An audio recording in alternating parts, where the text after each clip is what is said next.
So உங்கள் இறைவன் யாருன்னு கேட்டால் அல்லாஹ் அப்படின்னு சொல்கிறத விட உங்களையும் என்னையும் நம் முன்னோர்களையும் படைத்தவன், இன்னும் வானத்தையும் பூமியையும் மலையையும் படைத்து நமக்கு உணவளிக்கக்கூடியவன் தான் இறைவன் அப்படின்னு சொல்ல பழகுவோம்.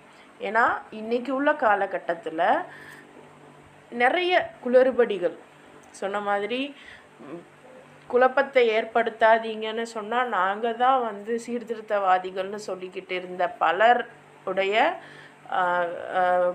சுயநலமான விஷயங்கள்னால நம்மளுடைய உண்மையான தரத்தை இழந்திருக்கும். ஸோ அதனால் தெளிவாக அல்லாஹ்னா யார், இறைவன்னா யார் அப்படின்னு கேட்கும்போது நீங்கள் அல்லாஹ்னு ஒரு வார்த்தையில் உங்களுக்கு தெரிஞ்சால் போதும், சுபஹானல்லாஹ். ஆனால் நீங்கள் வெளியே சொல்லும்போது இப்படி சொல்லி பழகுங்க. சுபஹானல்லாஹ் நிச்சயமாக